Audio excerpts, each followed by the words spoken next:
If I could have you each put up your left hand out to the crowd, we're going to play a little game. Left hand to the crowd? Left hand to the crowd, like this. Like this, yep. All right. Okay. Can you put a finger down if you've ever ended a partnership in your real estate business? Ended a partnership? Ended a partnership. Shit. What if I sold a business? In your real estate business. Well, I Define guess ended. technically, yeah. Put a finger down, homie. All right. Put a finger down if you've lost more than $25,000 in a real estate transaction. Put a finger down if you received pictures back with inappropriate visible items. Did you put a finger down? I did. Yes, it was. Put a finger down if you've had a property sold out from underneath you. Yep. Put a finger down if you've had your business account go negative or overdrawn. Okay. Good. Clear. Put a finger down if you've ever lost or your buyer's ever lost the seller's keys. Oh, God, all the time. Yeah, me too. Put a finger down if you've ever been told to fuck off or called unsavory names. Ryan's out. Okay. Moral of the story is we all get shit on. All right, so now that that's over and we know the guys, let's actually get into what we were here to talk about. Ryan, how'd you get started in real estate? You sound nervous. I'm not nervous. She does sound nervous, doesn't she? Right? Do I I'm really? getting a Never seen her little like this. shaky in the voice. Like, take I'm a not deep shaky. breath. Everybody's friends here. All right. Okay, Ryan, how'd you get started in real estate? Investing. Real estate investing. Okay, so I started real estate at 18 as a real estate agent, and then I got to the investment side at 19, 20 years old. I was the first person in Jamil Damji's astro flipping course. Okay, awesome. Tony, What was the question? how'd you get started in real estate investing? Real estate investing. I sold my business out in California. Okay. And old friend of mine, Eric Klein, had heard about wholesaling and asked me if I wanted to join him on this new venture. Neither one of us knew anything about it, and I just said yes because I was getting sick of. I hate to say this because Harlan's trying to move there, but I got a little sick of San Diego and being there. I was getting a little older and just needed a new challenge. Okay. And I just said yes and packed my stuff and moved to the great state of North Carolina. Your favorite place ever? Yeah. Okay. And started wholesaling out there. All right.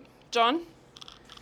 I wanted to get into rental properties, and so in 1993, we had a family friend that was a realtor, and I told him about it. He brought me a property, and it was a seller finance deal, so I started doing creative financing clear back in 93.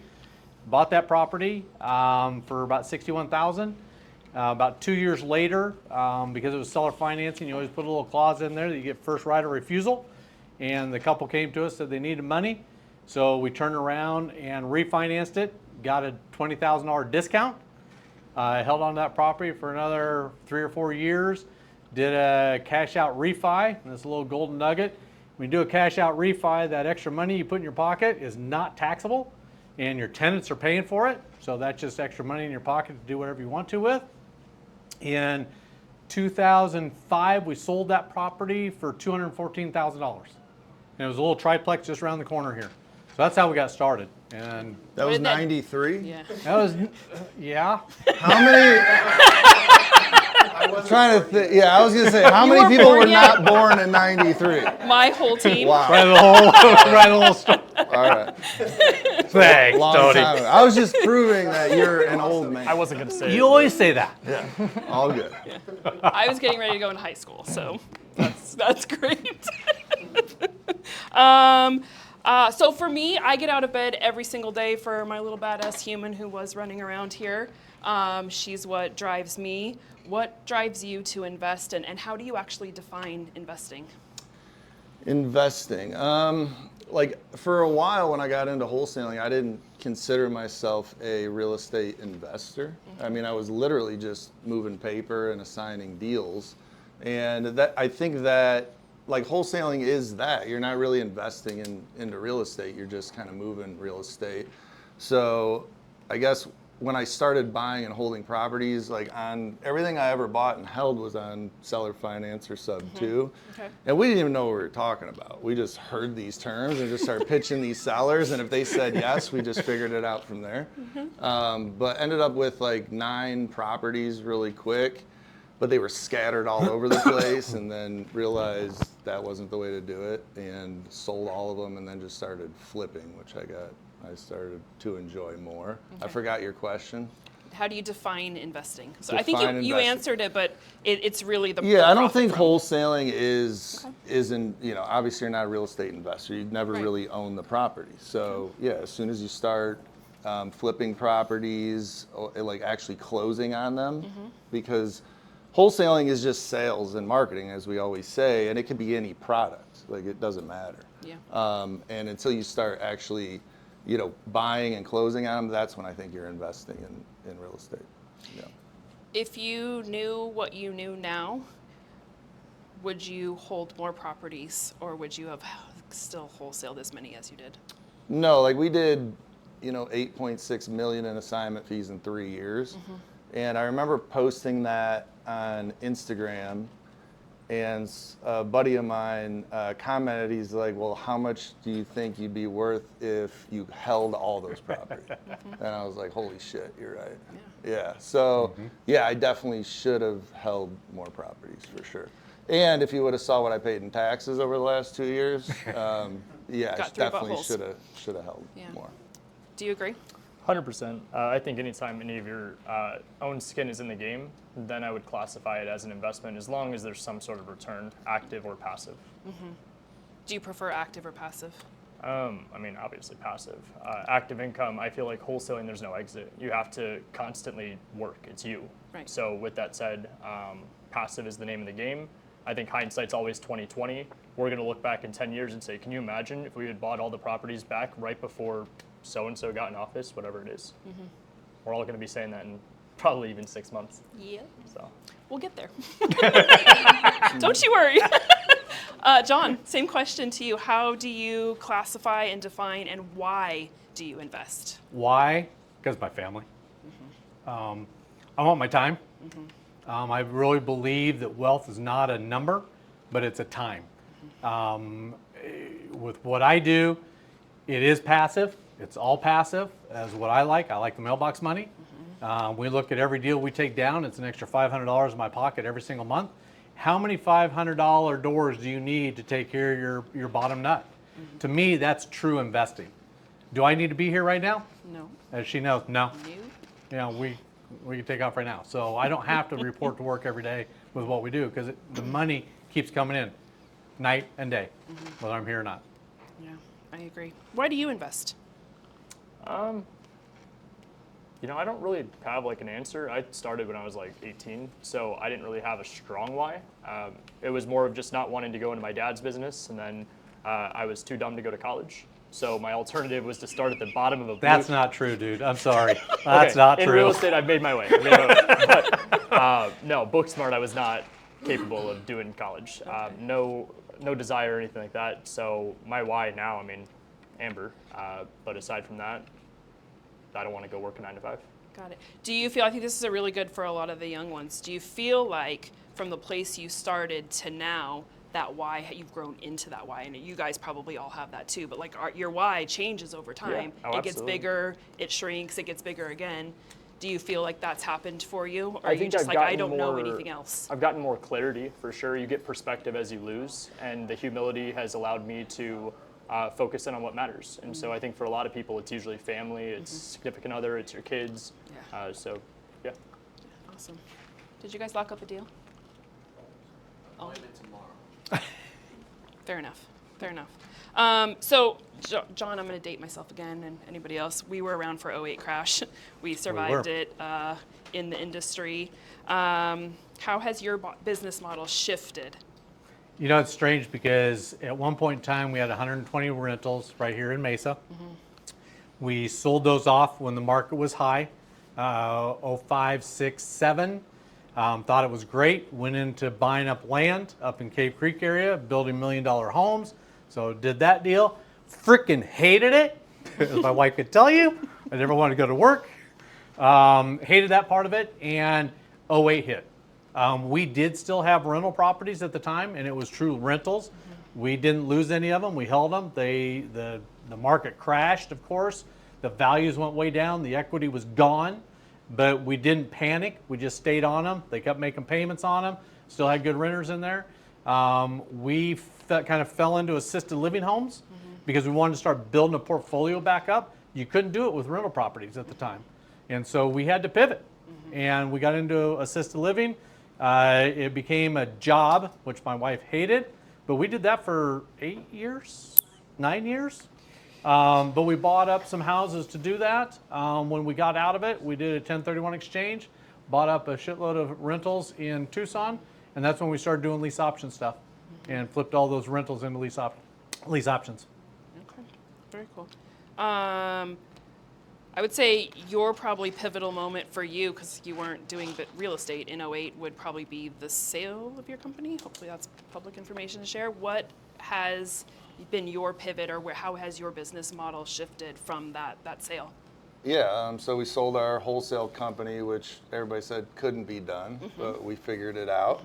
And if you look back at this wasn't just something that happened in a split second. Like when me and Eric were on Real Estate Disruptors, I don't even think we were a year into the business. We said we're building this to sell it. So everybody always said you couldn't do it, but we sold it. And since then, my new purpose, I guess you would say. I don't want to be dramatic, but Okay. I don't know another word for it. But I coach. I coach people how to wholesale, and that's been my pivot. I have a JV dispo company as well that's geared more towards kind of helping the communities that I have.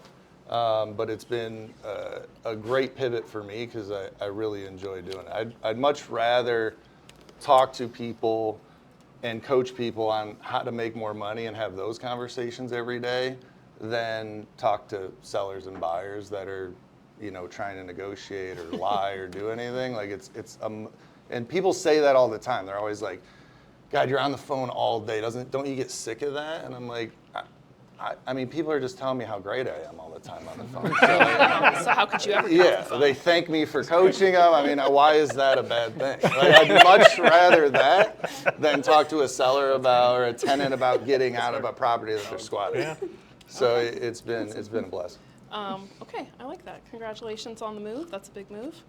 I don't know what your pivotal moment is. I would guess COVID? 2019, I lost everything. Second time. Okay. So first time in real estate, I tried being a realtor. Fuck that. If you're a realtor here, don't be a realtor. I think there are a couple in here. Who's a realtor? Raise your hand. Okay, there's one. We'll talk. No, I was under the impression that there was more opportunity, and so I built it up, and then I found that I was constantly chasing clients, and I was in this for financial freedom, which I think a lot of us are, and I was showing houses nights and weekends. So I went over extreme, lost everything, over budgeting, and then the second time around, I was building direct-to-seller wholesaling. I did not have the proper system, structure, training, even though I invested into a few different masterminds. So I over-leveraged comparing myself to a bunch of people in the industry. So I went and I started spending 15, 20, 50 grand a month, lost pretty much the 400K I had saved up, went back to the drawing board, started doing deals, working with agents and on the MLS, and I ended up making 250 that first year. So my critical moment, pivotal moment, this close, less than 30 days, if I didn't close a deal, I would have been out of real estate. That was after 3 years of being told I was crushing it by every title company, realtor, broker, team member, everything. Numbers were all bullshit. Yeah. What's really cool is I met him back in 19. We had a mastermind in the office next door when we were over there. And Didn't work? No, I'm just kidding. That was the beginning of the end for you. But to watch where he was there compared to nowadays is incredible. Yeah. Just incredible. It was like I was on the last leg, and had that mastermind not been free, I probably wouldn't have been able to even be a part of it. So it was a free mastermind, right place, right time, like a lot of the stuff with my journey. And then mixed with extreme humility, looking myself in the mirror every single day. And then I just outworked everybody else. I was working 10, 12, 14 hours a day. I didn't give a shit. So it was either that or 30 days I'm out of the industry. Yeah. I think it's, you led me right into my next one. So I'm going to ask the question again, and if you want to add any more color, otherwise I'll let you pass it down. So in your journey, do you have that defining moment when you wanted to throw in the towel? And since you're all three sitting here, obviously you didn't ever throw in the towel. What did you pivot? Yeah, I mean, I pivoted to MLS and working with agents. I'm not going to get up here and tell you it's the sexiest approach. It's not the end-all, be-all. It's not the most profitable. I probably make half as much money as them. My expense is minimal. That's why I have my hair. Sorry. Thanks, Ryan. But with that said, no, direct to seller, there's a time and a place. You just need to have the budget. So if you don't have the capital or the wherewithal or the balls to go out there and spend the money, this is a really good starting point strategy. I just ended up really liking it, making a lot of money, and I don't have too many bills. So just kept doing it. Excellent. John? I'd have to go back to '08. That was probably the worst time ever. And we could have thrown it in, and we struggled. There was a struggle moment. There was big time. And that's when we pivoted into assisted living and made it work and kept going. And then you found your way back. Yes, yeah. We were buying homes then. I mean, that was a way to start build the portfolio back again. But then when we got out of that and did the 1031 and started building back and really opened this office in 2019, that's when it really took off. Got it. I know you have a skyrocket success story, but was there ever a moment when you wanted to throw in the towel? Yeah, I think when I realized I moved to Raleigh, North Carolina, I woke up in North Carolina and wanted to throw in the towel. Okay. But there was, we had our ups and downs too, even though it was kind of a quick, short run, 3.5 years. But there was, 3 different times like our team got up and left. And one of those times was when the market shifted and interest rates doubled, and my whole dispo team just got up and walked out the door because it got harder to sell deals.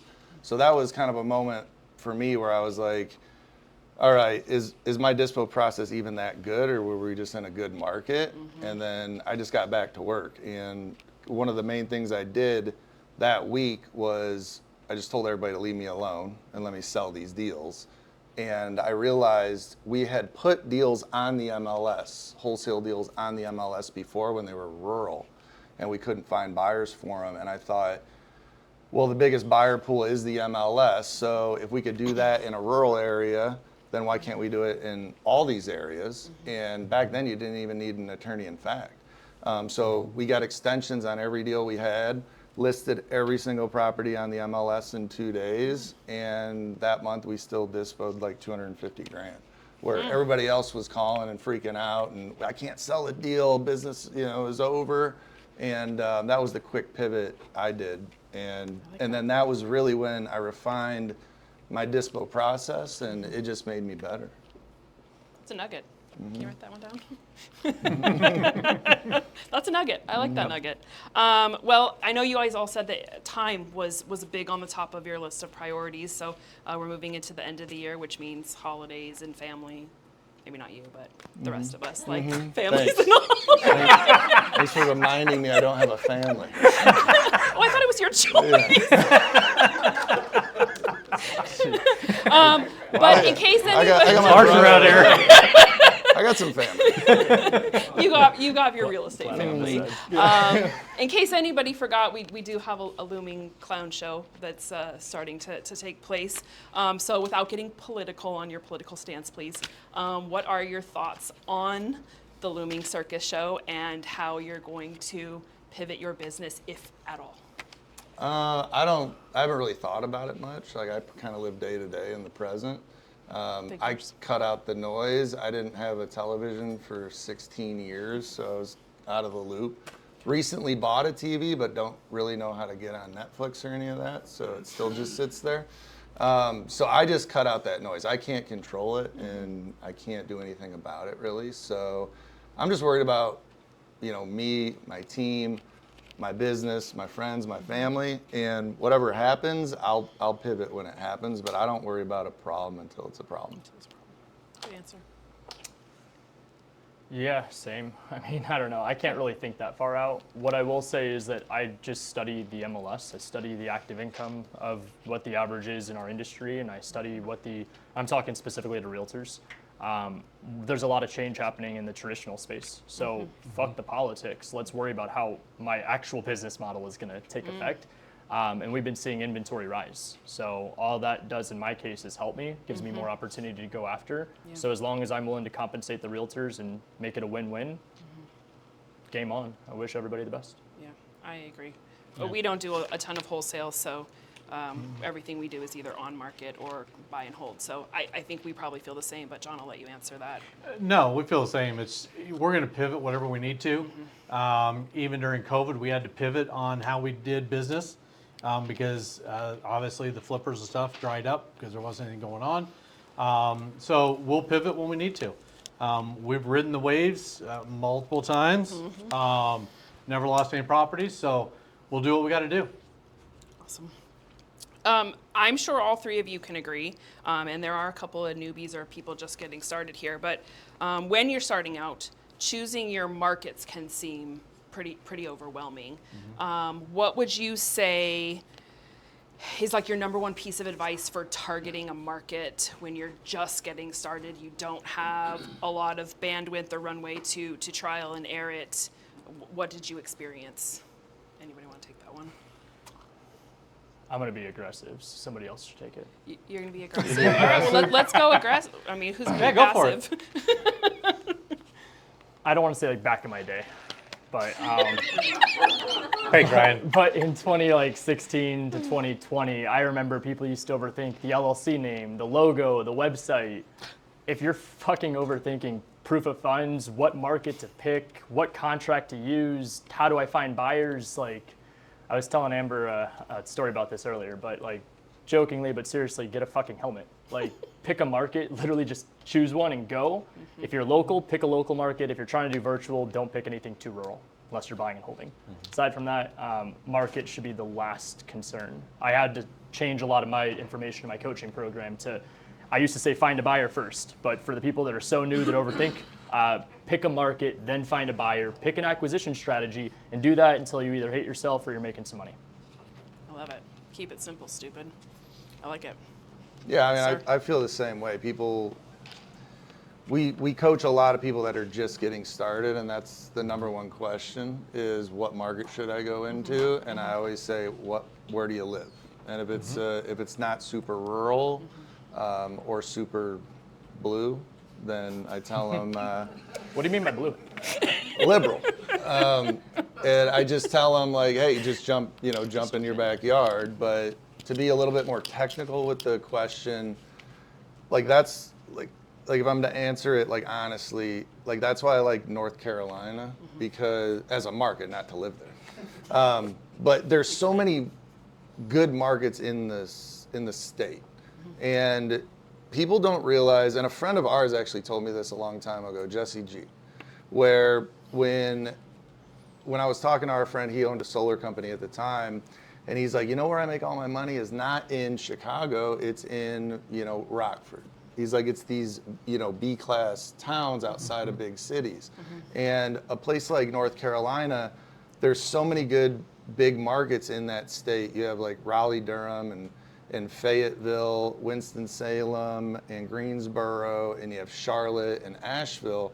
But there's all these interstates that connect all these big markets, and in these corridors of interstates, there's so many good like B markets in between major markets in a state like North Carolina. Like when I'm really telling somebody where to pick a market or a state, it's like even like Cincinnati and Dayton. Like there's like this corridor of interstate in between the two, and there's these great markets in the middle that you can really get good deals and find good buyers that aren't getting the same opportunities everybody's getting in a major market. So if I was to pick a market, I would be looking at where are these major markets and corridors where I can get the in-between stuff too. Because B markets are the gold. Yeah, B markets are the hold for sure. B markets are everything. You can hold, you can flip, you can do whatever you want there. So yeah, it's a great market. I have to agree with what Tony's saying, and you got to be careful what you're going to do. Are you going to wholesale? or are you going to buy and hold? If you're going to buy and hold, it's a different market a lot of times because you've got to make sure they cash flow. If they don't cash flow, Phoenix doesn't cash flow. Okay. Occasionally, you'll get a property that will if you can buy it creatively, whether on a sub 2 or seller finance and get your debt servicing down. But otherwise, Phoenix isn't working right now. Tucson is questionable because it's gone up so much. So we do a lot of our work in Ohio, Indiana, Georgia. We're in 15 different states right now, but because of that, we're in areas that the houses are less in price so that we can get the cash flow. And that's what we go after. And it's just a different marketing strategy than what you do. No, I think you hit it on the head there where, like, wherever the interest rates are right now, just do a calculation and say, you know, what is like the top of or what is the median price where people could flip it or buy and hold it? You know, is that under 250 grand? Well, where are the markets, you know, that are selling mostly houses in that price range? Because you get more options with your exit strategy that way. You're not always relying on a landlord. You're not always relying on a flipper. You can lock up a deal a couple different ways because your buyers are going to buy different ways because they exit different ways. So, you know, always looking at that. Like, do you want to wholesale $1 million houses? I mean, you could probably make a big rip on them. Not right now because those aren't moving, but it's like, you know, do you want a high volume? Do you want, you know, a couple a month? You know, you gotta take all that into consideration. But under median home value for sure is the sweet spot. I love that. Moving into this, also for kind of the newbie, I'm going to break this one up. So, and if I fuck this up, just change. How do you approach and maintain your relationships with motivated sellers? Yep. So I rely on the realtors. Part of it is laziness. The other side is that I want someone else that has the skin in the game, that's prospecting all day, every day for their own paycheck, to be able to be on the forefront with me. They're also held to a code of ethics and standards, and while it's not always met, I'm not defending realtors, just to be clear. I like that I have someone else that has my best interest. So I'll let them go and talk to the sellers. They can be my spokesperson. It's a numbers game. It doesn't matter what the strategy is. So your focus is actually building the relationship with the agent, realtors. Yep. which is that's my all I bread do. and butter too. I like that. Okay. Do you want to take Sure. that? No. So our sellers are obviously people, typically they're seller finance deals, they're sub 2 deals, and we're going to be married for 5 years or more. Okay. And we tell them that right up front. We have to have open line of communication. Most of them have my personal cell phone number, so they can call me if there's an issue, that kind of thing, because it is a marriage between us when we're holding that property with them being the bank for us. So it's very, very important that you have a great relationship. We get deals in here every once in a while that the seller is a pain in the ass, and it's a sub 2 deal. If they're a pain in the ass, we don't want to take that deal down because they're not going to work with us tomorrow or a year from now or 3 years from now. Because the mortgage gets sold to another servicing company, or the taxes go up, or the insurance has to change and we have to change it. If they don't cooperate with us, we're screwed. Even though they signed a piece of document that says they will, they don't all the time. So you want somebody that's going to cooperate with you. So there's sometimes that I'll tell Jason, nope, we're not taking that deal down. The seller's paying the ass. Not going to deal with it. Yeah. True that. It's happened. I'm going to approach you different.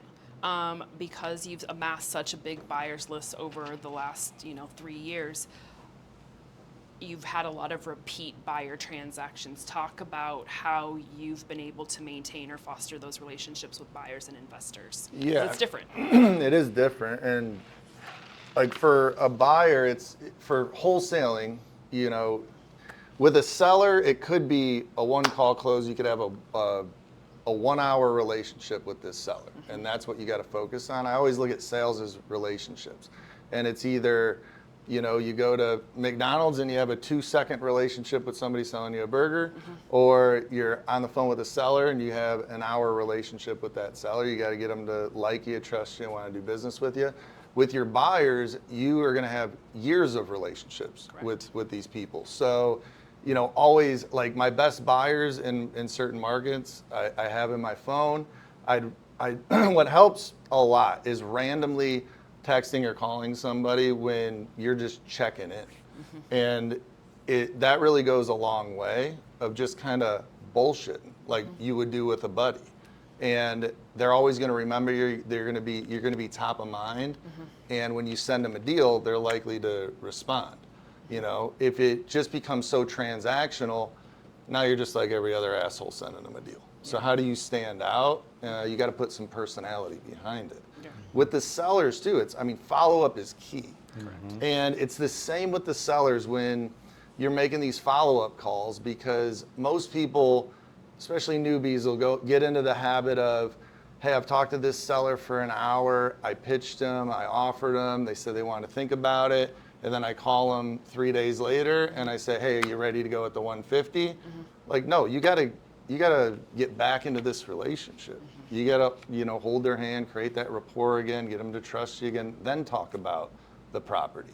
Like, or else you're just another asshole trying to buy their house. You gotta create a relationship. Sales is relationships. I agree. I agree.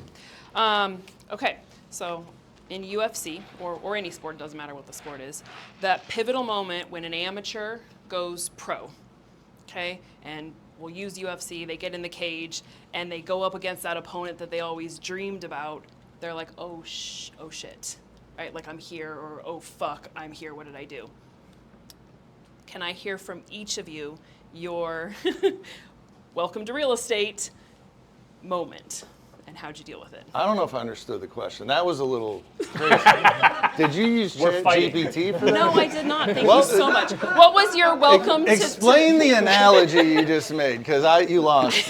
There's a UFC fighter. Fuck the UFC. It's the oh shit moment, right? When you make it and you get to where you're going, then you're like, oh fuck, what do I do?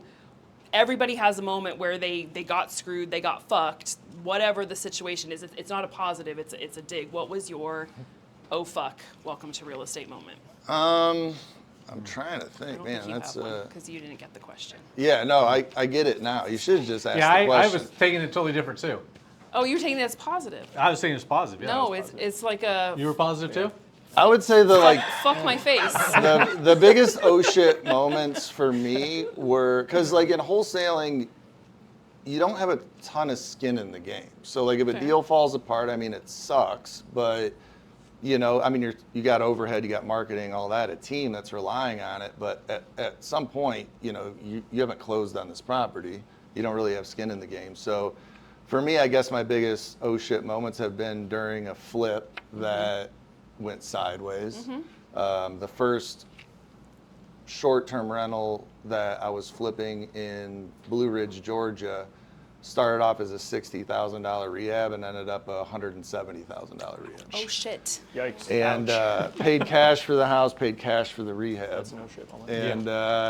And knowing I had that much cash into this property, and then started putting it on Airbnb, and then it didn't perform, I was like, oh shit, hopefully Welcome to there's real enough estate. equity in this. But I made $100,000 on it and flipped it, so I'm Okay. good. Okay, so you saved it. I saved it. Okay. John? Probably 08 when we were developing and the market went to shit. It's like, now what do we do? And that was tough. That was very tough. And we ended up selling everything off and jumped into a whole different industry, and that's when we went into assisted living. But that was a no shit moment.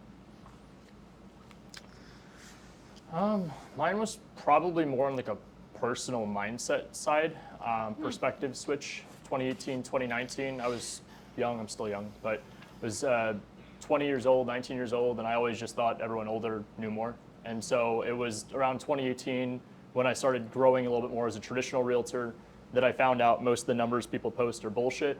And then as I started asking for more help, I realized how many people that were 2 or 3 times my age had absolutely no fucking clue what they were doing. So the oh shit is like, I have to do this on my own. I don't have any help in real estate, didn't have any family help or any like funding or anything like that. So I had to figure it out on my own, and I had to learn to trust my gut and my intuition a little bit more. I love that. Takes me right into social media, our favorite highlight reel. So most people on social media don't show the failures, right? We only see what people want us to see. But we all know, if we've been in the grind, that success takes a lot and a lot of sacrifice. Aside from time, what else is something that you had to sacrifice to get to where you are? I feel like everyone that's at the top has sacrificed almost everything. So time is just the tip of the iceberg. I think money, I think relationships, friendships, family, things you want to do. Yeah, you got to sacrifice more than anything. I've learned this more so over the last 2 years since the market shifted with the rates. No one gives a shit about your business more than you. And even as I was building my business, I thought the people that I had around me cared so much about it just as much as I did. So no, I mean, you have to sacrifice everything, and you have to be willing to put the business before everything else. To an extent, for a season. Tony, what about you, aside from strippers and blow? I was, there was this idea that, me and Eric are, we're on social media and our business blew up really fast and it was like this overnight success. But, both of us had owned very successful businesses for a long time. Like I started my first business at 25 years old. So, like, I guess the sacrifice for me was, and why I got into wholesaling and wanted to pivot everything was I had a very comfortable life in San Diego. I was making really good money. I wasn't really working a lot. Me and Brandon were hanging out and traveling mostly and going to Mexico for weeks on end, and I was making good money. I mean, I had the life everybody really wanted. But what I didn't have was like a challenge, and I was getting too comfortable, which is just, it didn't make me feel good. And I was like, should I be 35 and like retired? Like it just didn't seem, I needed something more. So like giving all that up to jump into something I didn't know was going to be successful. Like, everybody has this idea, you and Eric came together and this thing blew up. Like that's all. It's like, we didn't know. I mean, we were sitting in an office 3.5 years ago staring at each other wondering, how the fuck do we do this? So to give up a successful business and a great life to jump into this just for the challenge, I needed that, and ultimately ended up, now I get to teach it and coach it, which is really what makes me the most happy. So it was the right decision for me. So if I was to sum that up, could I say comfort was what you sacrificed? You were Yeah, comfortable? but I don't like being comfortable, so it wasn't a sacrifice. Okay. John?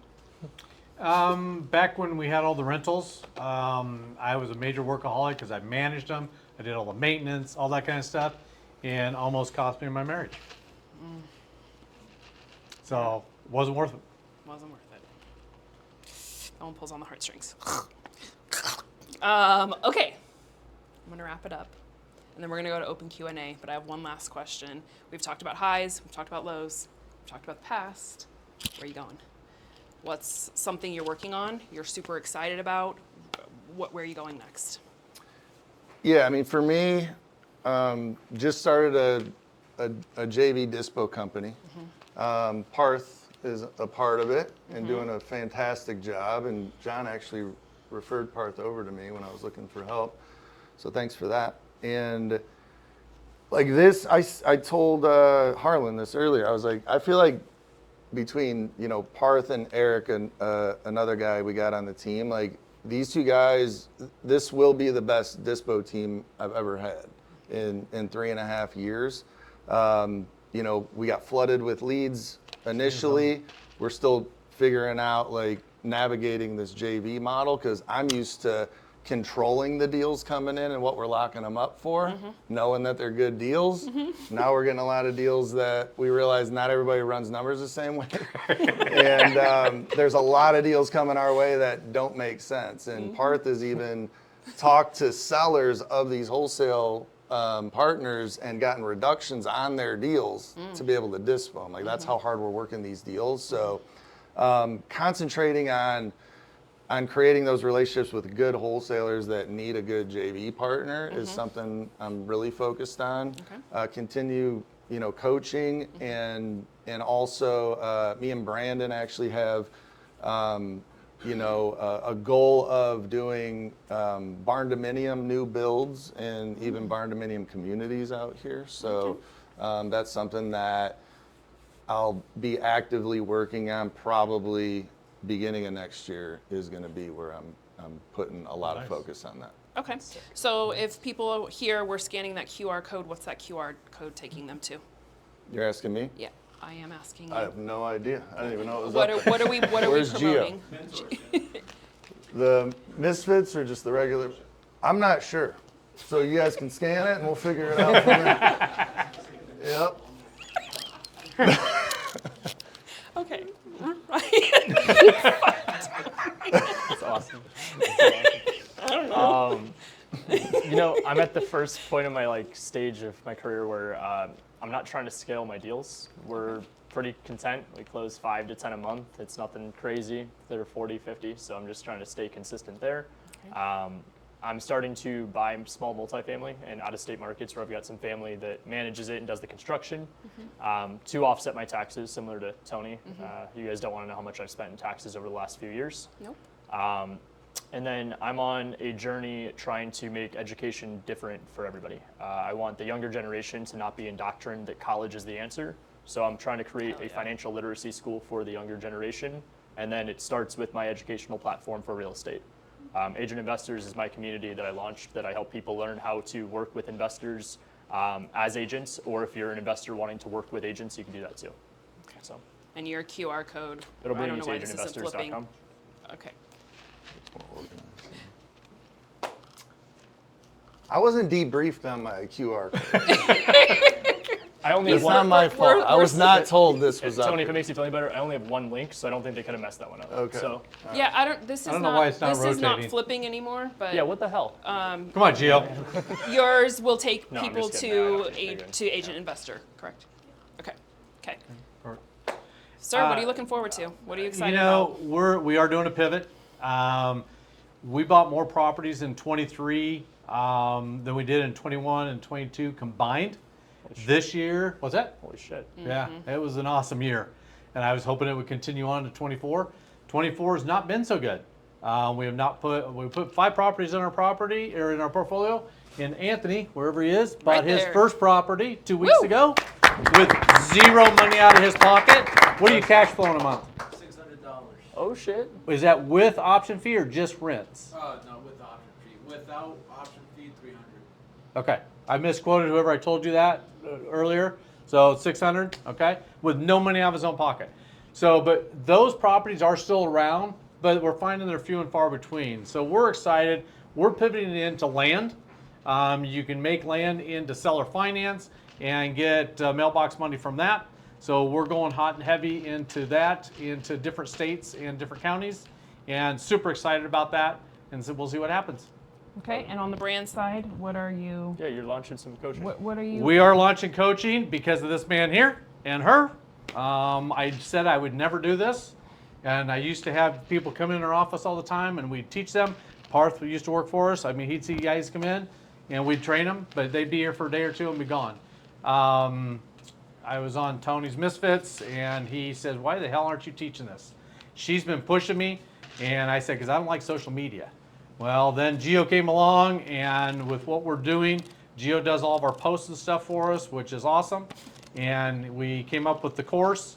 The course is several different modules, along with all the paperwork. The paperwork that we have is pretty incredible. A guy right here in Phoenix is our attorney and put all of our paperwork together. So you're going to get scripts, you'll get all the contracts, you're going to get all the disclosures, all the letters you got to have, all the stuff you have to have for your mortgage companies, your insurance companies, your HOAs, along with your POA stuff. Then it goes on to the dispo side. They'll teach you how to get your lease and your option person in the house, because we are not landlords. We don't want to be landlords. At that point, you'll also be taught, you'll get the lease, you'll get the option. But as that option fee gets exercised, or the option gets exercised, at the end of that, we're going to teach you how to do seller financing so that you become the bank. And that's the ultimate in any type of real estate. And I think these guys would agree. Be the bank. That's where you really want to be. So we'll teach you how to get all the way through there. So I know that's one code. The other code is we do have a community that started. We'll be talking every other Tuesday. Open forum on Zoom. And ask me any questions you want to. And then I don't know what the other one is The other for. one's just the strategy if they want private. Okay. Perfect. Thank you. Okay. Well, I'm going to open it up to the floor.